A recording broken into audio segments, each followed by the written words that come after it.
Hi, I'm Rob Cosman. Welcome back. This is the third of a three-part series on our shop tour, an extensive one. This is the basement of our shop. This is the part you're going to look at and say, wow, how does he work in this mess? Well, I got a couple of bad addictions. One is buying wood, the other is buying old machinery. So let's start here. This is a compressor I bought from Woodcraft, Porter cable. It's 5 horsepower. And you need that extra capacity if you're going to run air tools. Otherwise your motor will never keep up with it. There's another general drill press. That's the bench model. Exact same machine, just shorter pipe. Now we have a water problem here.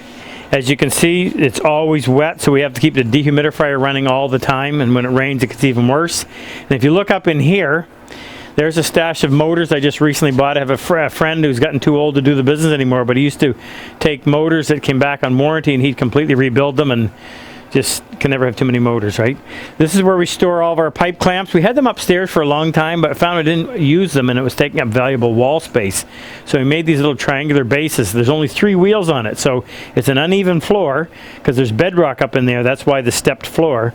But with 3 legs on there, it doesn't tip over.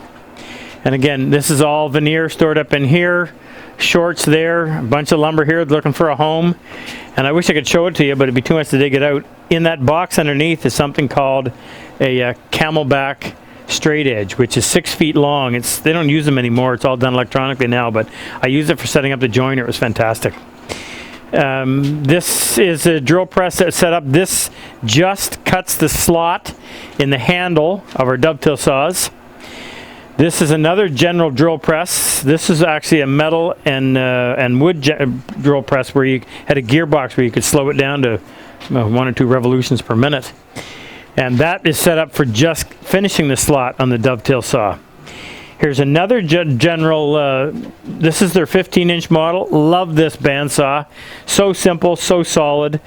This one I use to keep a 1/4-inch blade in. I use this for cutting out any of the wood handles that I'm working with.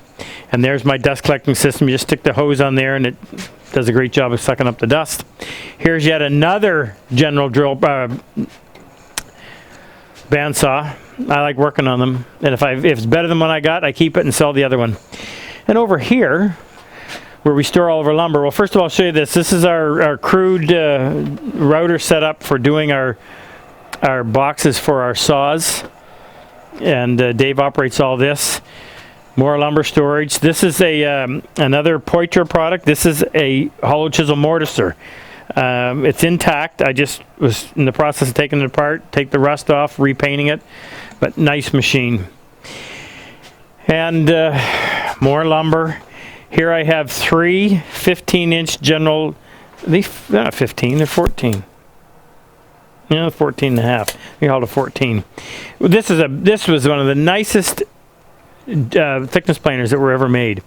So the gears in most thickness planers today are open. They're open on the inside, noisy. This is all in an oil bath. You turn this thing on, you can hardly even hear it. So every time I see one, I buy it, and I just keep thinking sooner or later I'll hook one up and sell the rest. But there's 3 of them. I actually had 4. I gave one to a friend of mine in Ontario where we stay when we're teaching our hand tool workshops to the vets up in Niagara Falls. Shaper that never gets used. Actually sold that. The guy bought it 10 years ago. It's still sitting here. He's never come to get it. Another drill press. This is the one we use just for drilling the small 3/32 holes in the brass for putting in the copper pins on our saws. Another bandsaw. This one is made by Beaver. Nice old machine. Just haven't had around to fixing it. This is another general drill press. I've got this one bolted to the wall. Believe it or not, I've converted this into a milling machine. This is where I cut my slots. So I take the brass for the brass back. I put it in this clamp. Set that in there. Clamp it down and run it across there and cut a 62.5 thou wide slot in there that we then put the blade in with some shims. Whole lot of work. More drill presses, another 4 of them. These are all individual use. This one we use to drill the hole in this piece of swanstone for our angle trainers. We got little blocks for the different angles.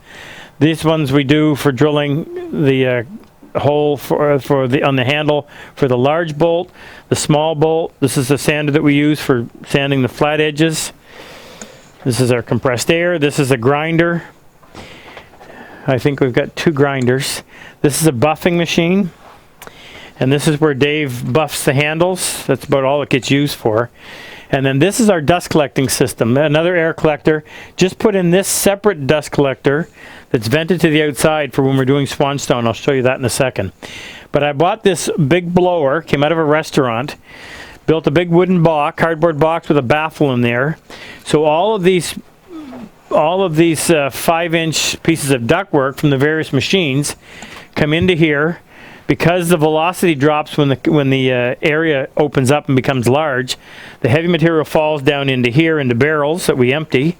The dusty air goes up over a baffle, comes down through here.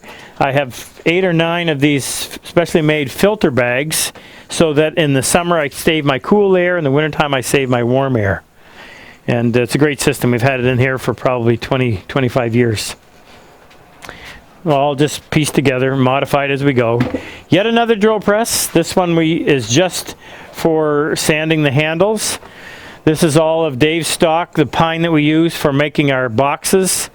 Now I tried to get a little better organized, so here's all my birch, here's my cherry, here's my walnut, here's some of my pine, there's some pine down there as well. This is where I shape the handles, so our handles, Dave gives me that after he's cut it out, and I put it in these various jigs, and we go through, there's 4 routers in this station, and we do all the shaping, and then we come over here and do a little bit more. And I really hate the dust from this stuff, so this is hooked to that new dust collector we put in, and it vents it to the outside. But it goes through a cyclone, so very little dust goes outside, mostly just air, my warm air.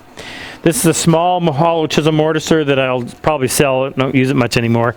It's set up right now for drilling the square hole that goes into the end of the Kerf X10 handle. The height in here is not much, but it's custom made for me. And that is it.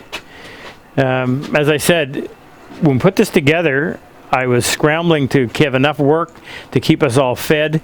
There was never any time to do things in the elaborate way.